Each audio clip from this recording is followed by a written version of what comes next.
poignant episode of Through Their Eyes. Today, we bring you the story of Sergeant, a decorated member of the 2nd Anti-Baltic Expeditionary Force who has faced the horrors of war firsthand. As we delve into his experiences, we honor the bravery and sacrifices of our troops. Sergeant Creel, thank you for joining us today. Can you start by telling us about your involvement in the operation at Dune? Of course. We're operational in the deep desert, so when scouting came back with reports of a Hark emplacement at Dune, well, that was a serious provocation. What happened at Dune? Like I said, we own the deep desert, so when word got back to us of a Harkonnen bastion being raised, our commanders knew what to do. 7 different cohorts, including the 5th Mesa Infantry and Gurney Zone, were simultaneously deployed in a coordinated attack. The whole operation was brutal. The Hark defenders much more vicious than we were used to. And yet, you and your fellow soldiers managed to execute the mission with surgical precision. Can you share a specific moment from that operation that stands out in your memory? There was this one moment, I guess. The Hark bastion was still only half built, and we'd taken out a group of engineers, but we were spotted by a fortified lasgun position from the finished part of the bastion and pinned down. They were really tearing us apart. But somehow, we managed to get behind them through the half-built works. I remember crawling through the blood-stained sand and rubble. The smell of death and fried ozone thick on the air. When we finally took out that position, at least, it felt like a small victory in this ceaseless ocean of despair. Your bravery is truly inspiring. As the operation continued, what kept you and your fellow soldiers going? Duty, honor, the things they drill into you from day one. The example set by the fearless men of Gurney Zone. But honestly, in the end, it's all about the man next to you. It's him you fight for, to keep him alive. It wasn't about grand ideals anymore. It was about survival. House Atreides prides itself on its moral high ground and honorable conduct. How did the principles of Canley and the Great Convention hold up under the extreme conditions of battle? Canley? That's for fancy folks with sashes and pressed uniforms. For us, the reality of war changes people. These missions, you do things that you never thought you would. I remember one night, after we took out a Hark listening station, seeing my comrades picking through the carnage off of Harkonnen survivors. They seemed different somehow. As if the brutality of the war had drained all humanity out of them. I even remember... Sergeant Creel, it's clear that the emotional toll is heavy. Perhaps we can focus more on the moments of camaraderie and hope that you experienced during these dark times. The what? Well, yeah, I mean, there are moments, sure, but... like between missions, people share stories, laugh about the little things. Anything to keep the darkness at bay. But those moments are fleeting. The reality of what we have to do is always there, lurking in the background.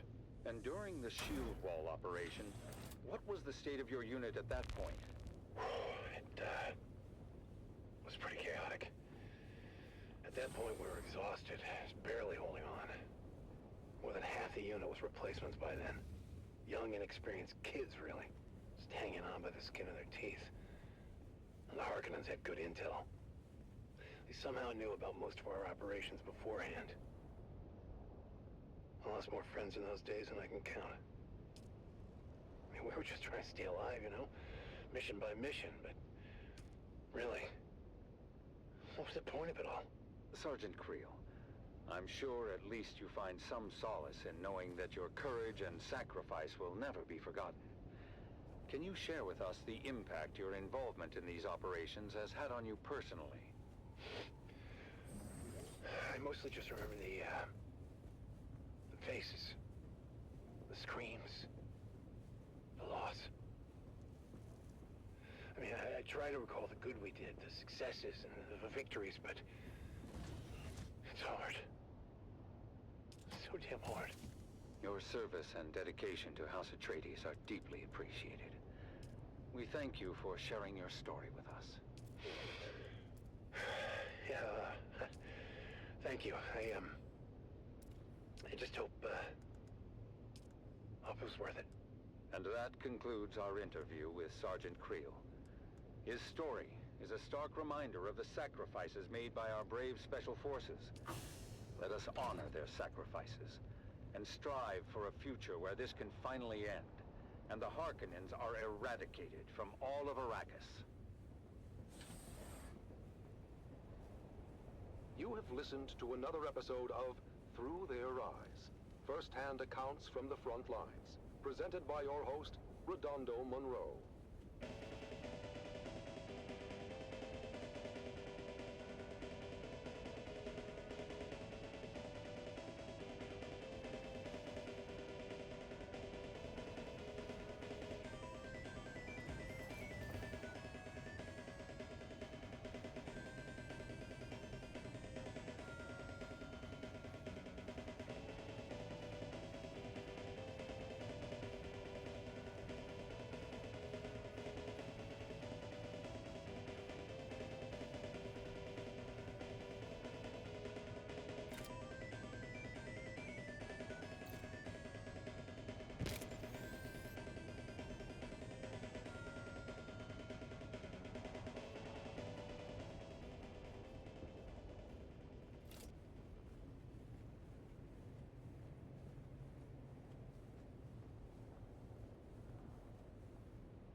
In twilight's glow where shadows meet, a warrior stands on weary feet.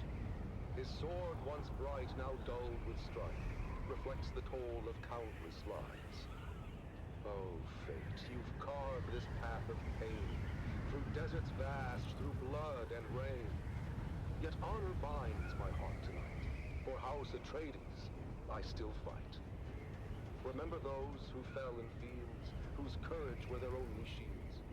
Their names engraved in stars above, their deeds a legacy of love. In silence, now, I take my leave.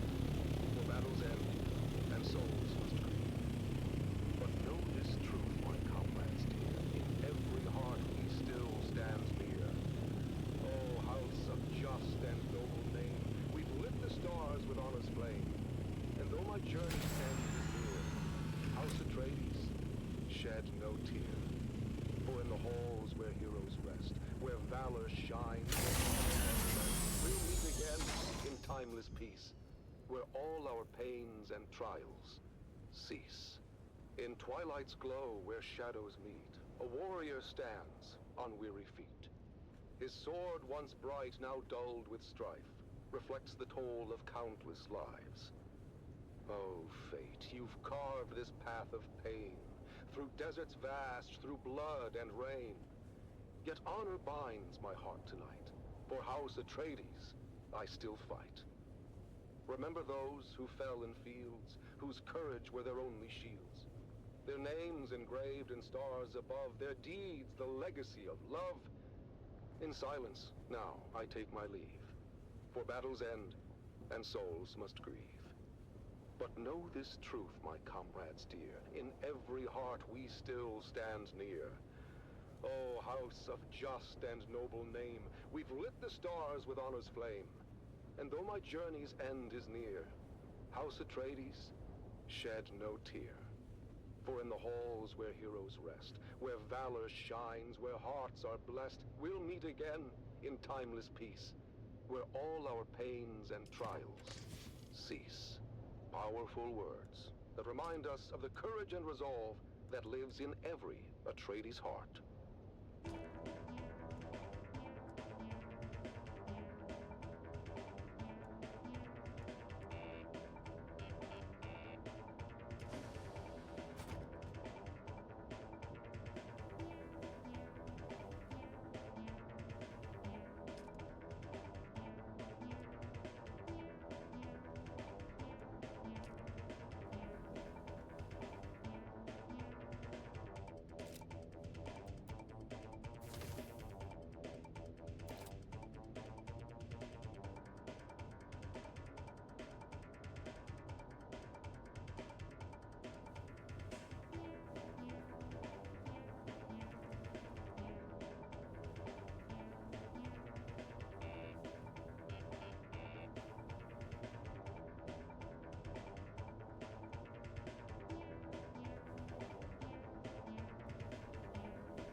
The heart of Rendavo. Rendavo's father was a sergeant, old and bent and grey. He served the Duke in '88, back in a bygone day. He lived out in the desert and scraped his meager fare, with children 9 around him and Ren, the youngest there.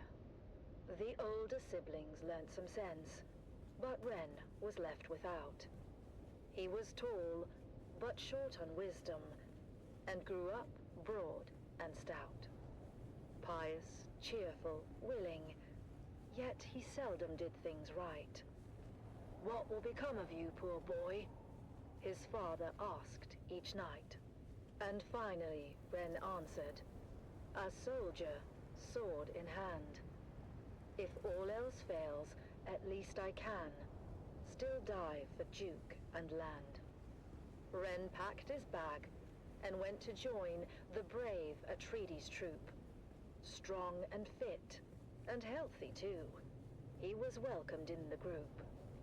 But when he had to master drills and learn the skills of war, the sergeant screamed and laughed and screamed still more.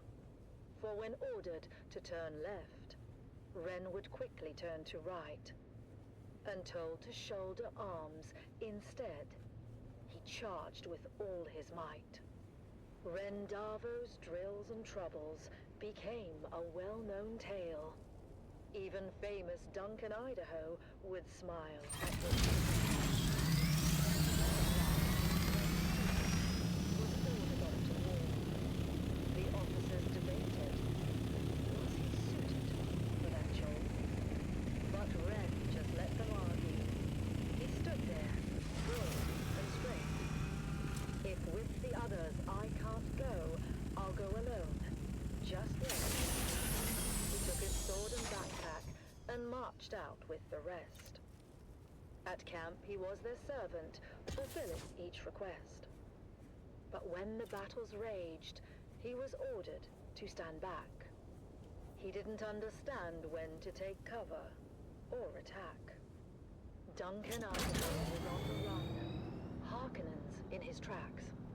He passed Rendavo's unit, shouting, "Boys, you watch our backs. Don't let the devils through the gorge, or all of us are lost." Guard it until we regroup. Keep it safe at any cost. A small detachment, made up but of barely 20 men, got there in time to make their stand. Along with them came Ren. The Harkonnen fell on them hard, their lasguns raining fierce. And 7 brave Atreides men gave up their costly breath. The same disastrous fate would soon befall all those who'd stay. So when ordered to retreat, they all retreated straight away. All but one, who stayed to fight and charged the foes instead. Ren couldn't get the notion of flight through his stubborn head. He just stood there, broad and strong, and ready now to teach a lesson to each Harkonnen who came within his reach. At the choke point in the gully, they all each took a turn, but without lasgun cover. One by one, were forced to learn. They charged at Ren, but each who came was fought and bested all the same. None could beat him at this game, for Atreides' honor, house, and name. Duncan Idaho had rallied all the troops that still were hale. He shouted, "Hold out, my brave lad, we're coming, do not fail." He told all Koreans, watch a true Atreides fight. Hurry, boys, come to his aid, he has saved us all tonight. Against that fearsome counter-strike, no Harkonnen could hold. They faltered, failed, and turned their backs, a rare sight to behold. Their faces pale, their weapons dropped behind them as they ran. And Duncan looked around and asked, "Where is that fearless man? He who held the gully until we could all return, that hero of the desert. His name I must needs learn." "He has fallen," said the sergeant, his head bowed down in shame. "He lies there dead upon the sand. Rendavo was his name." "I remember him," said Idaho, "of Ren who'd seemed to rest, but for the blood that stained the shirt across his mighty chest. That lasgun knew just where to strike, as plainly you can see," said Idaho to those around. "Yes, it knew more than we. It shunned his brow. 'Twas weak and poor, that much all of us knew. But found instead what better was his heart, forever true." The word spread quick among all those who had survived the fight, and every soldier did agree Duncan Idaho was right. Rendavo was no thinker, his mind slow, truth be told. His head, they said, was thick as wood, but his heart was made of gold.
Normally, he would take it over to his Mentat friend at the Seleucid Bull. I used to think Master Chin was scary when I was little. The way he got that faraway look in his eye when he did his computing. Master Chin would have taken one look, and before you got a word out, he'd have done a sector-by-sector comparison of the map with known topography. But in this case, Dad didn't want anyone knowing the secrets of the map before he did. I'll figure it out myself. Mom said he was being a paranoidal fool. What should have taken 30 seconds took 2 days. And don't you know it? 2 days later, we found ourselves piling into Clovis, our 68 homeland master, and set a course for the Hog Invasion. Once we were underway, Dad unfolded the map and pointed to a mountain that looked like an angry beetle. This is our destination, kids. Remember that old Empire facility a few weeks back? It was a maintenance facility. You know, a bunch of tool pushers that kept around to fix stuff with eggheads. I guess a scientist can tell you how much a pound of worm shit weighs, but put them all together in a room and they still can't turn a screw to save their lives. Anyhow, in the documentation we recovered, we found an inventory roll listing some of the other testing stations by number and field of study. Testing Station 29 studied plants, while 36 studied weather. Station 1, though, they studied bugs. Just like this other little sucker we're headed towards. Boy, was that journey rough. Mom said it was a bad time of year to be traveling, and the sandstorms were relentless. Visibility was almost nothing, and sometimes my little brother Koda and I had to get out and walk ahead of Clovis to make sure we didn't drive off a cliff.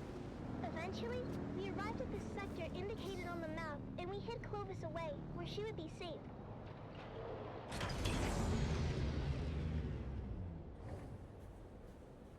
As usual, Kodo and I took the point and went ahead of our group.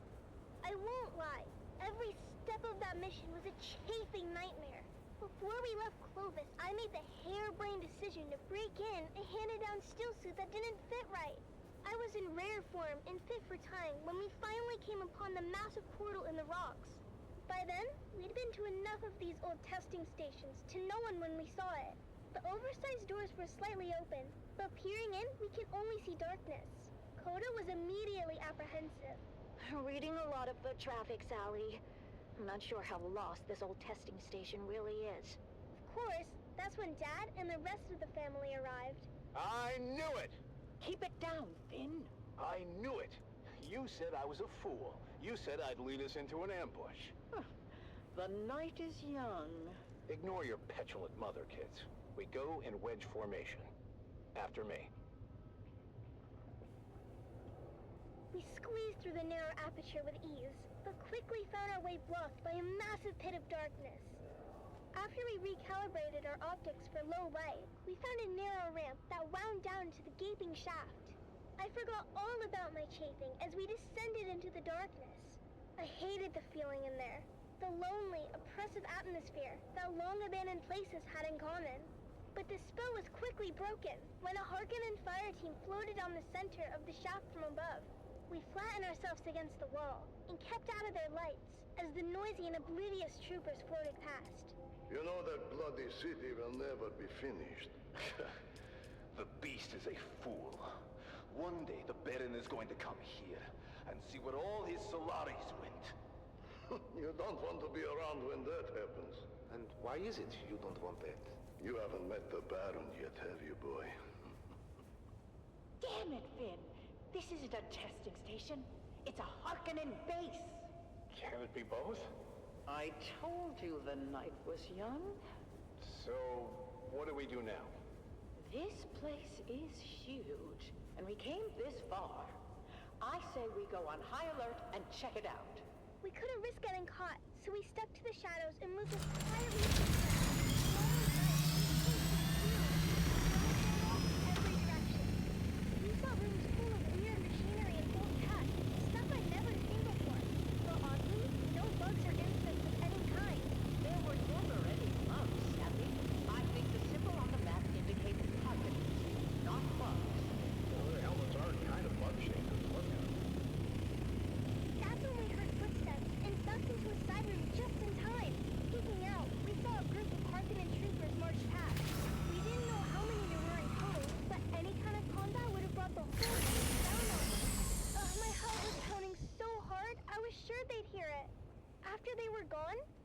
of adventure had left us, and we resolved to get out of there as fast as we could. Koda and I really wanted to kill us a Harkonnen, but Mom told us it wasn't our time yet. We'd get our chance one day. But boy was she wrong, as we came face to face with the Harkonnen captain at the top of the ramp. Our daggers were already in hand, as I went high and Koda went low. Eyes and thighs, we called it, as we practiced the move so many times. And that's how we killed our first Harkonnen. Koda took an ear for his collection and offered to help me start my own. But, ew, I told Koda no way. Once we made it back to Clovis, Dad sealed the hatch behind us as Mom brought her great engine to life. After we got back to Arakeen, Dad met his friend, Master Chim, and shared our findings. While we didn't score any decent salvage on the trip, Dad did receive a reward from the Atreides for providing them with actionable intelligence on the Harkonnen base. Apparently the location of that particular base had troubled them for a while. Last we heard, Gurney Halleck was on his way there with a heavy assault team. With that said, Atreides days are back at O'Gary's Imports. That's right, Sally. Discounts across the board if you serve the Duke and can prove it. Come find us on the Agora Concourse of the Grand Souk in Arakeen. Because at O'Gary's Imports, if you want it, we have it. And if we don't have it, we'll get it. Thanks, Dad. Until next time, this is your faithful Badland Scout, Sally O'Gary, signing off and reminding you to always check your six. And come back next time for another episode of the Wastelander Chronicles.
We've got it all for you today, from inspiring frontline stories to another exciting episode of everyone's favorite wandering swordsman.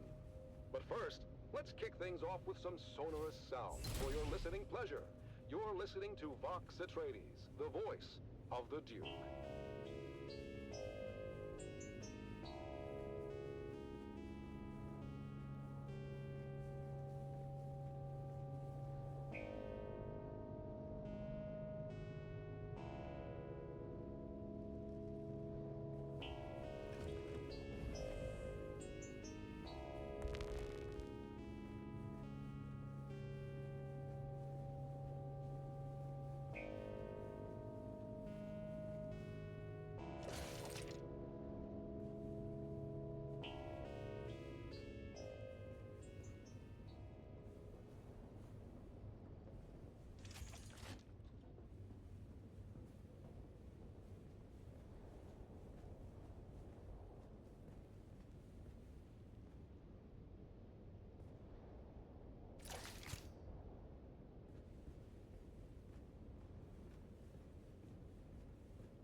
this troubled age, when darkness stalks the land and corruption threatens to extinguish the last light of hope, a lone warrior roams the cosmos. A wanderer with no allegiance to any but truth and justice. He stands as a beacon in the darkness. He stands for those who cannot stand for themselves. He is the last man standing. He is the swordsman. Episode 2732, The Slave Lord of Amaranth. After his showdown on the plains of Jericho with the renegade High-Rinzir, the swordsman finds passage to the Delta Amaranth system in the far reaches of the Trinary Cluster. Are you sure you wish to disembark here, of all places, swordsman? Amaranth 3 is a remote mining world of little import. No highliner is due to pass this way again for some time. I am sure, Guildsman. I will find my way. Very well.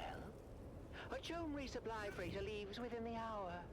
I have arranged your conveyance to the surface. Fare thee well, swordsman.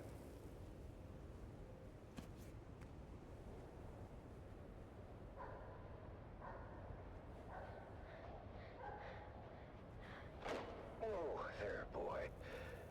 You run as if the hounds of Hades were at your heels.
Took control when it became clear we were forgotten.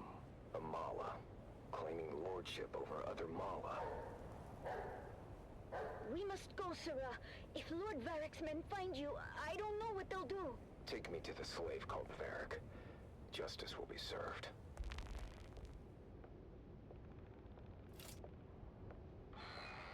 Who dares enter my hall unbidden? I dare, Mala. You claim authority that is not your own. For that, I claim your life.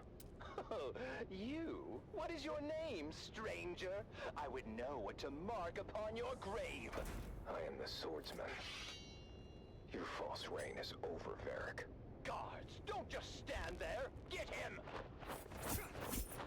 Lord Varric, the stranger fights like the swordmasters of legend. Impossible! The swordmasters were destroyed! The remnants scattered! 6 to 1, he is outnumbered, and still, our men cannot strike him. Fool! They do not have to strike him. They only have to maneuver him onto that trap door. Goodbye, swordsman!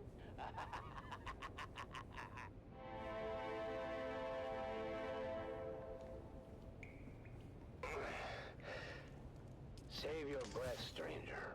You took a brutal beating on the way down. Most do not survive the fall, as the bones in this dungeon attest. Dungeon.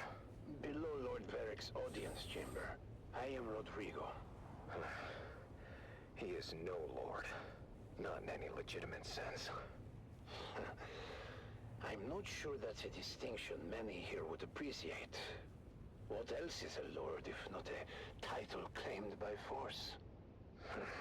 A lordship is an investiture governed by the Heritage Council in Section 437 through 441 of the Great Convention. It's a covenant, as old as the Imperium itself. But tell me then, stranger, the ones who established your covenant, how is it they claimed their power, if not by force? How is it they are legitimate and the pig Varric is not? You tire me, old man. Well, at least we agreed that Varric is a pig. Rest now, stranger. You'll need your strength for what is ahead.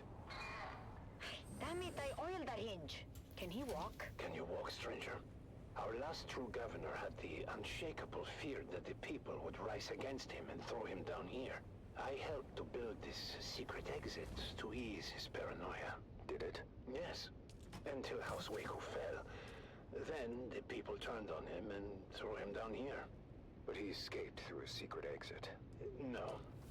He landed badly and died soon after. But we will escape from his secret exit. This is my daughter, Gina. She will lead us to safety. What about Varric? As far as Varric is concerned, you're already dead or dying. No one has ever come back from this place.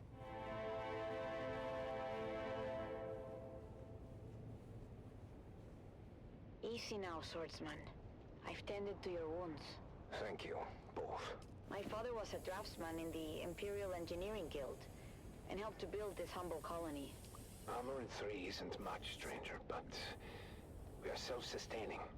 And the Guild will remember us one day.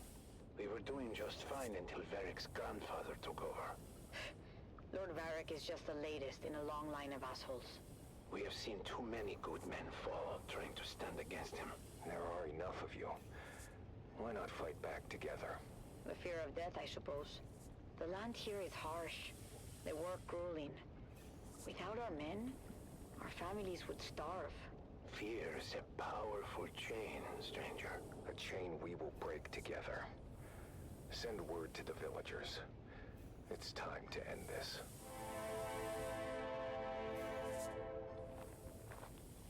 Colonists, you've lived in fear of Varric's rule for too long. He is a vile pretender, and order must be restored. But how can we do this, stranger? We are not an army. Remember yourselves.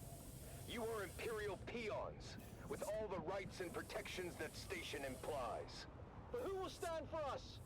We've been waiting on the Spacing Guild for over 300 years.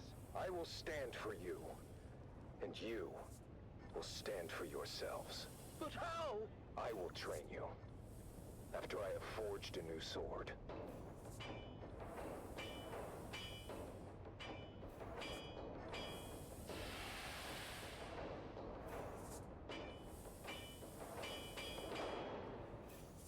It's time.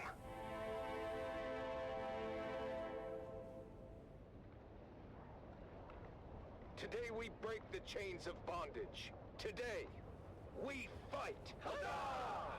We've gone over the plan. When next we meet, it will be over the body of the dead slave called Varric. Huzzah!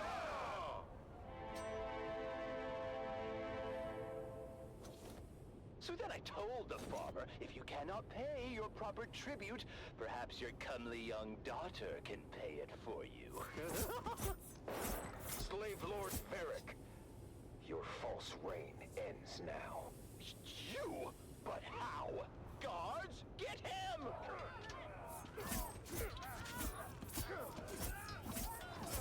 He has rallied all the peasants against us! They fight like demons. The stranger must have trained them. Face me, Varric.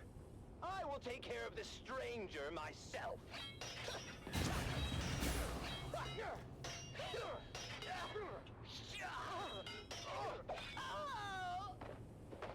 The tyrant has fallen. You have won. No! Father! Your father fought bravely, Gina.